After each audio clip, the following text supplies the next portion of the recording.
Anyway, a fresh row has broken out between the Reform UK leader Nigel Farage and Conservative leader Kemi Badenoch. Indeed. It follows the party claiming to have surpassed the total number of Conservative Party members, according to a digital tracker. But Kemi Badenoch has slammed the announcement as fake and issuing misleading figures. OK, Nigel Farage has since hit back, accusing her of being bitter, upset and angry. Well, so, with Reform gaining momentum, are we seeing a shift in the status quo? Well, let's talk to the man himself, Reform UK's leader, Nigel Farage, MP. Nigel, thank you very much for joining us this morning, and congratulations, you have overtaken the Tory party, or have you? Well, I mean, the idea that the leader of His Majesty's Loyal Opposition is accusing me of fraud is absolutely disgusting. She may be used to being in a party that lies to the British public. We are not. We put that digital tracker up a few days ago, showing every single person that goes online, gives us their postcode and pays us £25. Even since we went through that number yesterday morning, the numbers are rocketing. We're another 5,000 or 6,000 higher than we were. We went past the Conservative Party, and I know that Kemi Badenoch is well known for her aggression and for lashing out, but to accuse me of not understanding the digital age when I've got 5.5 million followers on social media and she's got fewer than a third of a million, frankly, was a bit rich. I'm sorry, but you know the truth is there is a massive, as Cameron hinted a moment ago, the truth is there is a very big shift that is going on in British politics. So, Nigel, what do you say to Kemi's allegation that it's a fake because of the back of the website, the coding on the back of the website or something has been ticking up the members artificially? Well, she calls herself an engineer. Let me tell you, she's not even in the same league as our chairman, Zia Youssef, who has made vast amounts of money on tech and through digital media. And we have had our work confirmed by several independent sources overnight. If the Conservative Party want us to call in one of the big four auditors to check the validity of our numbers against the ballot papers that were sent out of the leadership contest, thousands of which went to lapsed Conservative members and those that had resigned earlier this year, I think if the truth came out, she'd be very, very embarrassed indeed. You know, I don't mind all sorts of comments being made about me, but to be accused by her of being a fraudster, I'm sorry, I'm not going to let this rest. OK, so what are you going to do, Nigel? I will let you know in the next couple of days, but I will not let this rest. It's absolutely disgusting that she should accuse us of defrauding the British public. It is quite wrong in every way. Are you implying that there's some sort of legal action maybe coming? I haven't implied anything. I've just said I will let you know my course of action in the next couple of days, and I will prove that these members are not fake. Intriguing. Have you heard anything back from Kemi or the Tory party about your invitation to get the figures audited? Not a thing. I don't suppose I will for a moment. They know as well as I do that many of those ballot papers they sent out last year were to lapsed members or those that had even sent in letters of resignation. Their membership figure, I would guess, is substantially lower than 131,000. Nigel, a Conservative Party spokesperson has says that a vote for reform in this coming May's local elections is a vote for a Labour council. What do you say to that?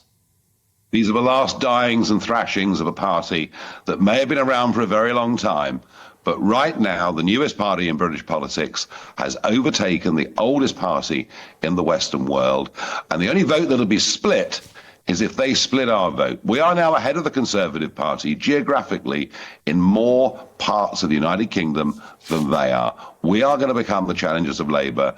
We are becoming the real opposition. They can say what they like. The Conservative brand is broken. So many broken promises, time and time again. People have had enough. They're looking for something fresh, new and honest.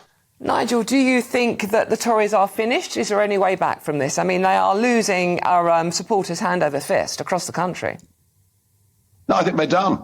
I think they're done. I think in this current incarnation, as they are currently structured, it's over. They are done.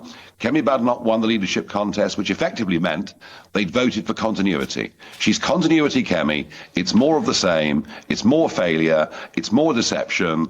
Tell the public you're going to be Conservative. Govern the centre-left Liberals. People don't believe a word they say anymore. You say they're done, Nigel. Kemi saying last night on Twitter that the Conservatives have gained thousands of new members since the leadership election, which obviously made her leader, and we're building quietly and steadily and not having to shout about it.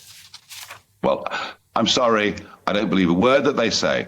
All I can tell you that is true is if you put up the Reform UK election ticker or a membership ticker, you can see our membership going up. And we're still this morning, even early this morning, we're still rising by 2 or 3 every single minute. We have momentum, we have optimism, we're giving people a completely new kind of politics, and they're beginning to embrace it in very large numbers. Nigel, are you going to be the next Prime Minister?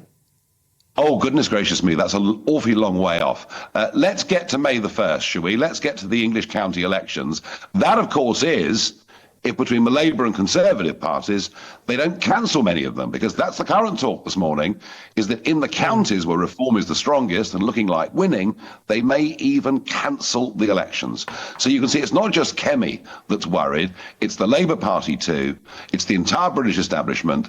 We've basically been through 100 years of a game of ping pong between Labour and the Conservatives, and nobody in the establishment wants anything to change. Well, I'll tell you what, the British people do. Zia Youssef, your party chairman, says you are going to be the next Prime Minister. He has every confidence in you. I'm delighted to hear it. And what do you think? Would you like the job? Ask me on May the 2nd how we're doing. OK. Nigel, can we talk to you about the new members which you have gained in the last couple of months? Do you have any idea, a sense of the demographics of the kind of people in Britain who are becoming members of Reform? Yeah, the average age is getting younger and younger and younger, and it's 25 quid to join the party, but I introduced last week a new £10 membership for students, basically, people under the age of 25. Many thousands of those are part of that big new surge that we've had. So, yeah, the average age of our members is coming down substantially. Now, of course, they come from across the board. Some come from the Tory party, some come from the Labour Party, but here's the important thing. Most people that are joining Reform, putting their names forward to be candidates, have never been in politics at any point in their lives. They just see a country that is in economic decline, that is in societal decline. They see a country in which nothing works. They believe that Britain is broken and Britain needs reform. These are mostly newbies that are getting involved in this because they're fearful, deeply fearful for the future of our country. And I have to say, I share that. Nigel, talking of youngsters, some political commentators are saying the spat you and Kemi are engaged in is at best childish. What would you say to them? Well, very childish and dishonest. And she's accused me of being a fraudster. What am I supposed to do? Say nothing? She is not facing up to the reality that under her leadership, the Conservative Party continues to die. So she's chosen to do what she's so well known for. She's lashed out in her usual aggressive, charmless manner. And I'm not engaged in a spat. I'm busy. I'm working. We're going to recruit thousands more members today. I've responded to these appalling comments. You'll hear more from me in the next couple of days as to what I'm going to do. But I will not take this lying down. This is disgraceful. Nigel, just finally, you won millions of votes at the last election in July, but first past the post voting system in the United Kingdom kind of scuppered you a little bit. That didn't translate into many seats. Do you think something different may happen at the next general election?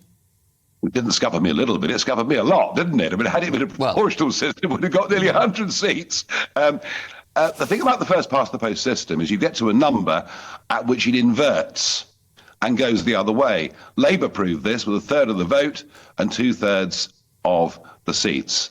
If you look at our poll ratings, say the last half a dozen that have come out, at least from reputable pollsters that choose to prompt us, some still don't put Reform UK on the choice list, which seems almost unbelievable, but sums up my point about the establishment not wanting change. We are 50% up from where we were on general election day on July the 4th, right? We're 50% up pretty consistently. Another 50% and we will form a majority government. Okay. Indeed. Nigel Farage. By the way, just quickly, lawyers are back open today if you needed to talk to a lawyer about whatever you're going to do in the next couple of days. I can assure you, Dawn, given the life I've lived over the last 10 years, I've got lawyers on 24 hours standby. Nigel Farage, thank you very much. Leader of Reform UK, as if you didn't know, on That Spat with Kemi Badenoch. Thank you very much, Nigel.